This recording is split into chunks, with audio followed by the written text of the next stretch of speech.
আসসালামু আলাইকুম ওয়া রাহমাতুল্লাহি ওয়া বারাকাতুহু। সম্মানিত শ্রোতা মণ্ডলী, আজকে যে ভিডিওটা আপনাদের সামনে আমি উপস্থাপনা করব, তো ভিডিওটির বিষয় হলো যে মূর্তি পূজা। হিন্দুরা যে মূর্তি পূজা করে তার শুরু কিভাবে হয়েছিল, মূর্তি পূজার উৎপত্তি কিভাবে সৃষ্টি হয়েছিল, তা আজকের এই ভিডিওর মাধ্যমে সেই বিষয় নিয়ে জানবো। তো ভিডিওটি খুবই গুরুত্বপূর্ণ, সকলে ধৈর্য সহকারে প্রথম থেকে শেষ পর্যন্ত দেখবেন। তো ভিডিওটি উর্দু ভাষায়, তো আশা করছি যে সকলেই বুঝতে পারবেন ভিডিওটি। তো ভিডিওটি আসলে খুবই গুরুত্বপূর্ণ একটি ভিডিও। মাওলানা জার্জিস আনসারি সাহেবের ভিডিও। তিনি খুবই সুন্দর করে এই বিষয়ে ব্যাখ্যা করে বলেছেন। তো চলুন আজকের এই ভিডিওটি করি শুরু। ভিডিওটি দেখুন। अब देखिए, हिंदुओं के बड़े से बड़े पंडितों को आप बिठा लीजिए ऑक्सफोर्ड यूनिवर्सिटी लंदन में। चार दोस्त उसमें तालीम हासिल कर रहे हैं, एक यहूदी, एक ईसाई, एक मुसलमान, एक हिंदू, चारों इंडिया के। जो हिंदू है उसका नाम है कृष्णा मेनन। चारों दोस्त खाने की टेबल पर बैठे हुए और खाना खा रहे हैं, अचानक जिक्र छिड़ गया। एक मुसलमान सवाल कर रहा है, ये मेरा ईसाई दोस्त है, इससे पूछो कि तुम किस नबी को मानते हो। ये कहेगा जीसस, ईसा अलैहिस्सलाम को। ये हमारा यहूदी दोस्त है, इससे पूछो कि तुम किसको मानते हो। वो कहेगा मोसिस, मूसा अलैहिस्सलाम को। मैं मुसलमान हूं, अगर मुझसे कोई पूछे तुम किस नबी को मानते हो, तो मैं कहूंगा मोहम्मद रसूलुल्लाह सल्लल्लाहु अलैहि वसल्लम को। ईमान तो मेरा सब नबियों पर है, लेकिन पैरवी किसकी करते हैं, इताअत किसकी? मोहम्मद रसूलुल्लाह सल्लल्लाहु अलैहि वसल्लम की। इनको अपने नबी का नाम मालूम है, इनको अपने नबी का नाम मालूम है, मुझे अपने नबी का नाम मालूम है। आए कृष्णा, तुम भी हमारे दोस्त हो, इंडिया से बिलोंग करते हो, जरा ये बताओ कि तुम किस नबी को मानते हो, तुम्हारा नबी कौन है? कृष्णा मेनन खामोश। उस मुसलमान ने सवाल किया, हमारे नबी मोहम्मद रसूलुल्लाह पर कुरान उतरा, इनके नबी मूसा पर तौरात उतरी, इनके नबी ईसा पर इंजील उतरी। आए मेरे दोस्त कृष्णा, तुम्हारे नबी पर कौन सी किताब उतरी? उसने झट से कह दिया, चारों वेद। वेद आसमानी किताब, आकाशीय किताब, उसने कह दिया। अब देखिए, उस मुसलमान ने फिर सवाल घुमा कर दिया, आए कृष्णा, वेद आसमानी किताब मानते हो तुम, तो हमें मालूम है मेरी आसमानी किताब कुरान है, उसको लाने वाले मोहम्मद रसूलुल्लाह हैं। ये ईसाई है, ये जानता है कि इंजील आसमानी किताब और इस किताब को लाने वाला नबी ईसा है। और ये यहूदी है, ये भी मानता है कि हमारी आसमानी किताब तौरात है और इस किताब को लाने वाले नबी मूसा हैं। आए कृष्णा मेनन, तुम्हारी आसमानी किताब जो है वेद है, उस आसमानी किताब का लाने वाला नबी, अवतार, ऋषि, मुनि, पैगंबर, मैसेंजर, प्रॉफिट कौन है? कृष्णा मेनन फिर खामोश। कहने लगा, किताब तो आसमानी है, आकाशीय है, लेकिन इस किताब का लाने वाला कौन है हमें नहीं मालूम। आज भी हिंदू कौम एक ऐसी कौम है जिसको वेद आसमानी किताब तो मानती है, लेकिन इस किताब का लाने वाला नबी कौन है वो कहती है हमें नहीं मालूम। और कयामत के दिन नूह अलैहिस्सलाम की कौम ये कहेगी कि अल्लाह मेरे पास आसमानी किताब तो आई थी, डराने वाला तो आया था, लेकिन कौन था ये हमें नहीं मालूम। बुखारी की इस हदीस से किसी हद तक क्लियर हो रहा है कि हो सकता है हिंदू धर्म का ताल्लुक हजरत नूह अलैहिस्सलाम से गहरा हो।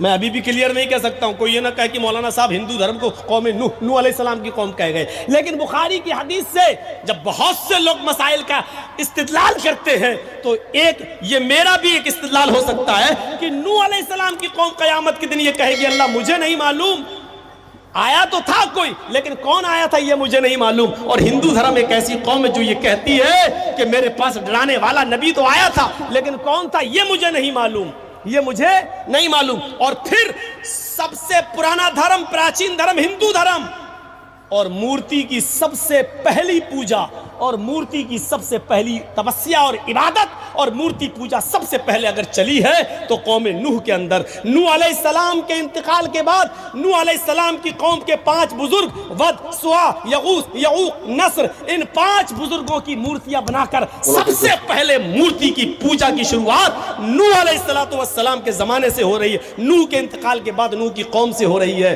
और आप जानते हैं कि हिंदू धर्म के अंदर मूर्ति पूजा से नीचे कोई शुरुआत ही नहीं होती है, और ये भी बहुत प्राचीन कौम है, पुरानी कौम है, और ये उसी ज़माने से मूर्ति पूजा करती चली आ रही है।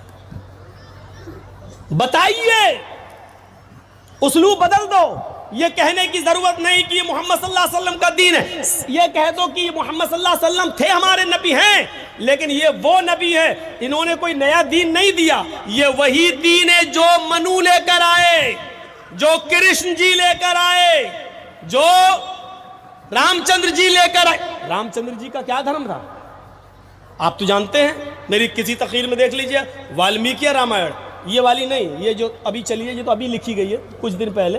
तुलसीदास जी वाली रामायण का तो वजूद अभी से हुआ है, ज़्यादा दिन नहीं हुए।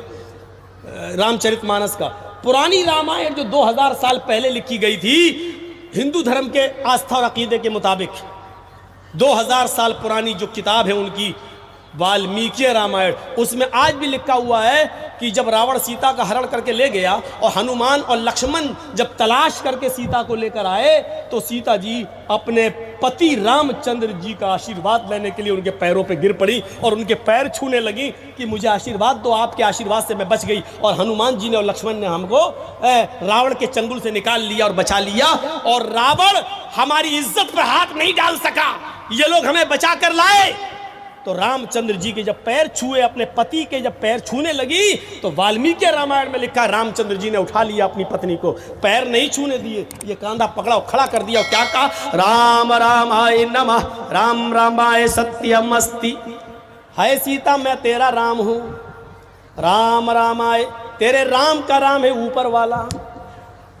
जब आए आ जाए संस्कृत भाषा में राम रामाए, तो आए जब आ जाए तो उसका मतलब का लिए, के लिए, को लिए, का के की का तर्जुमा हो जाता है। राम रामाए, राम के राम को नमः, नमस्कार करो, प्रणाम करो, सर झुकाओ।